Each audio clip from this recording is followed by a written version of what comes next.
जय हिंद दोस्तों, मेरा नाम है वेदसिरा त्रिवेदी और आज हम लोग अपने अकाउंटिंग कॉन्सेप्ट को आगे बढ़ाते हुए इसमें 5 नंबर पर पढ़ने वाले हैं कॉस्ट कॉन्सेप्ट।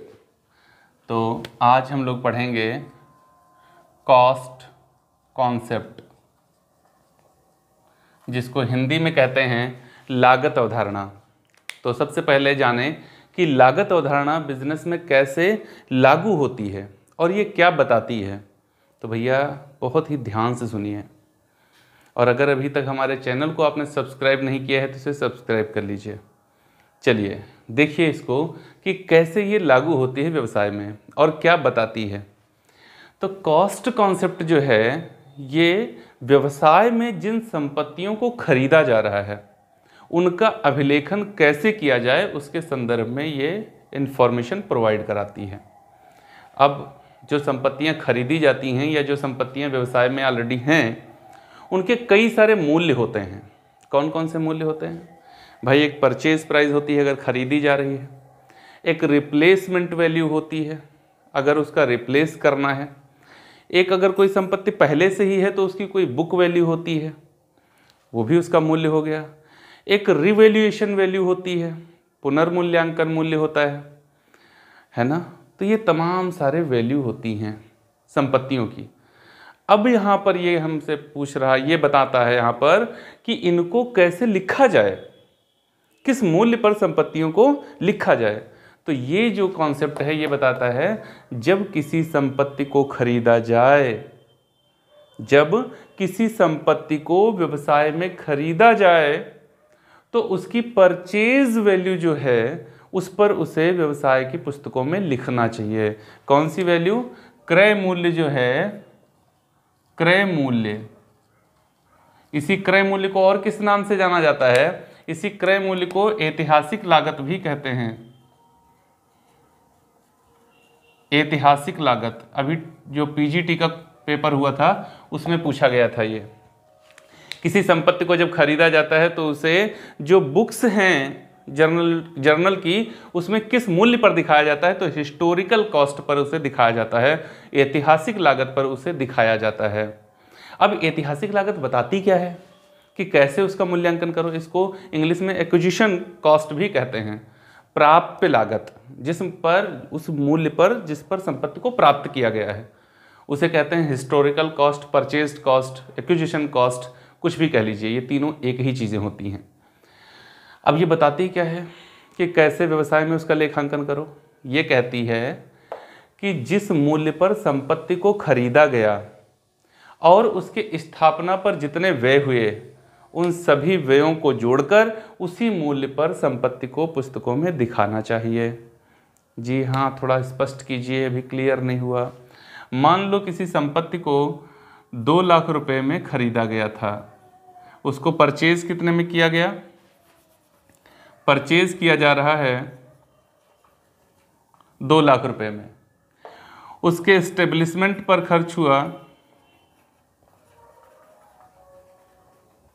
20,000, उसके फ्रेट पर खर्च हुआ 10,000, तो कितना हो गया? 2,30,000। बस यही हो गई हिस्टोरिकल कॉस्ट। ये क्या हो गई? हिस्टोरिकल कॉस्ट हो गई या परचेज्ड कॉस्ट हो गई। क्रय मूल्य कह लो या ऐतिहासिक लागत कह लो।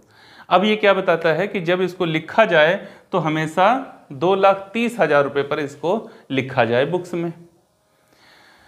जिस डेट में हम अकाउंट बना रहे हैं उस डेट में चाहे ये 2,30,000 से 1,80,000 रह गई हो और चाहे 2,50,000 हो गई हो, इन दोनों पर ही ध्यान न दिया जाए, इसी को लिखा जाए। अरे ये क्या कह रहे हैं आप? अगर ऐसे ही इन पर ध्यान ही नहीं दिया गया तो हमारा जो बैलेंस शीट है वो तो हमें सही उसका फाइनेंशियल पोजीशन दिखाई नहीं पाएगा। जी हाँ, तो ध्यान से दीजिए ना। ये कहती है, ये कॉस्ट कॉन्सेप्ट कहता है जब तक व्यवसाय संचालित हो रहा है तब तक आप इस पे ध्यान दीजिए, और जिस समय व्यवसाय समाप्त हो रहा है या व्यवसाय को बेचा जा रहा है उस समय आप कौन से मूल्य को ध्यान में रखिए, तो उस समय आप मार्केट वैल्यू को ध्यान में रखिए। अगर व्यवसाय समाप्त होने जा रहा है तो कौन सा वैल्यू, मार्केट वैल्यू, और अगर व्यवसाय चल रहा है तो कौन सा वैल्यू, हिस्टोरिकल कॉस्ट, ऐतिहासिक लागत पर उसको ध्यान में रखिए। ठीक है, और ऐसा भी नहीं है कि आप इस पे ना इस पे ध्यान दीजिए ना इस पे ध्यान दीजिए, इसको ही लिखते रहिए, ना भाई ना, ऐसा नहीं है। ये वाली वैल्यू लीजिए और पर ईयर जो डेप्रिसिएशन आता है उसको यहां से माइनस करते रहिए, उसको यहां से माइनस करते रहिए, जो वैल्यू आपकी बचती जाए उसको यहां पे लिखते जाइए। बात क्लियर हो रही है? तो ये है कॉस्ट कॉन्सेप्ट। यहाँ से क्वेश्चन पूछा जाता है, लगभग हर एग्जाम में कंपटीशन के पूछ ही लिया जाता है कि एक व्यवसाय में जब कोई संपत्ति खरीदी जाती है तो उसका मूल्यांकन या उसका लेखांकन किस मूल्य पर किया जाता है, तो भैया हिस्टोरिकल कॉस्ट पर उसका लेखांकन किया जाता है।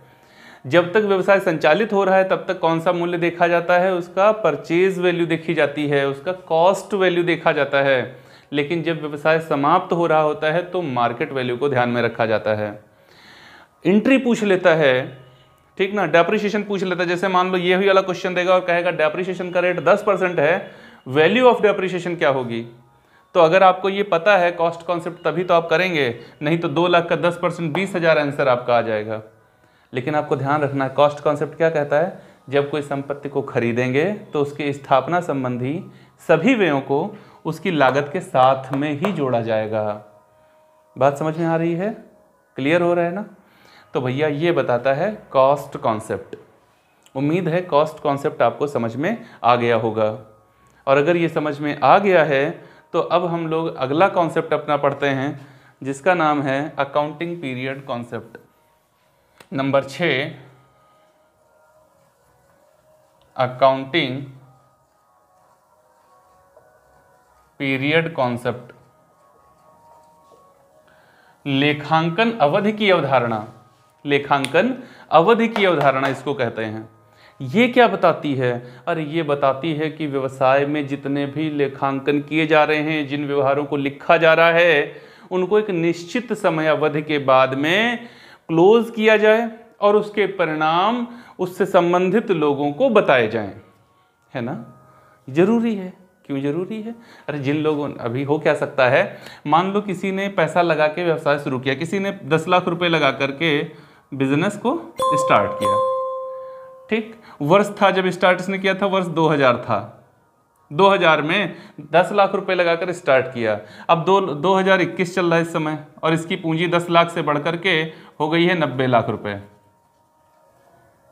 तो क्या दिक्कत है भाई? यहां पता चल गया है कि इन 21 वर्षों में इसने 80 लाख रुपए का प्रॉफिट कमा लिया, बात खत्म हो गई बात। लेकिन क्या कोई व्यवसायी इतने दिन का इंतजार कर सकता है ये जानने के लिए?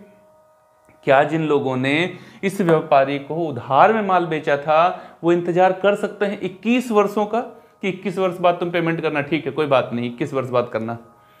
क्या गवर्नमेंट इनके ऊपर टैक्स लगाने के लिए 21 वर्ष रुक सकती है? नहीं ना, नहीं ना। क्या ऑडिटर इनका ऑडिट 21 वर्षों का पूरा जितना अभिलेखन है उसका ऑडिट 21 वर्षों का ऑडिट करेगा एक वर्ष में आकर के? नहीं ना।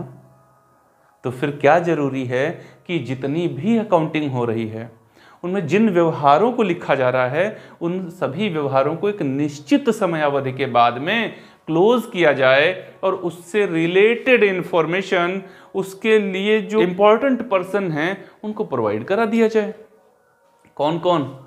सबसे पहले व्यापारी ये जानना चाहता है कि एक निश्चित समय में हमने क्या लाभ कमाया। लेनदार ये जानना चाहते हैं कि हमने जो पैसा इस व्यापारी को दिया था वो कैसे यूज किया जा रहा है। सरकार ये जानना चाहती है कि इस व्यापारी ने कितना लाभ कमाया तो उसके ऊपर हमें कितना टैक्स लगाना चाहिए। ये सारी चीजें हैं ना। तो इन सब की इच्छाओं की पूर्ति हो सके इसके लिए जरूरी है कि जितने भी व्यवहार हो रहे हैं उनको एक समय अवधि के बाद में बंद कर दिया जाए। बस ये कॉन्सेप्ट यही बता रहा है। ये जो यहाँ का अकाउंटिंग पीरियड होता है वो मोस्टली 1 ईयर का होता है, ठीक है। अगर किसी भी ट्रेडिंग ऑर्गेनाइजेशन की बात करेंगे, ट्रेडिंग ऑर्गेनाइजेशन की बात करें तो इनका जो ईयर है, इनका जो अकाउंटिंग पीरियड है वो 1 अप्रैल से 31 मार्च होता है। इस एक वर्ष में इनको अपने पूरे व्यवहारों को इस डेट में, इनका क्लोजिंग डेट ये होता है। यहाँ से शुरू करेंगे, यहाँ तक आते आते ये बताएंगे कि इस वर्ष में हमने कितना प्रॉफिट कमाया या कितना लॉस हुआ। और अगर किसी इंडस्ट्री की बात करें, तो इनका अकाउंटिंग पीरियड 1 जनवरी से 31 दिसंबर, ये इनका अकाउंटिंग पीरियड होता है।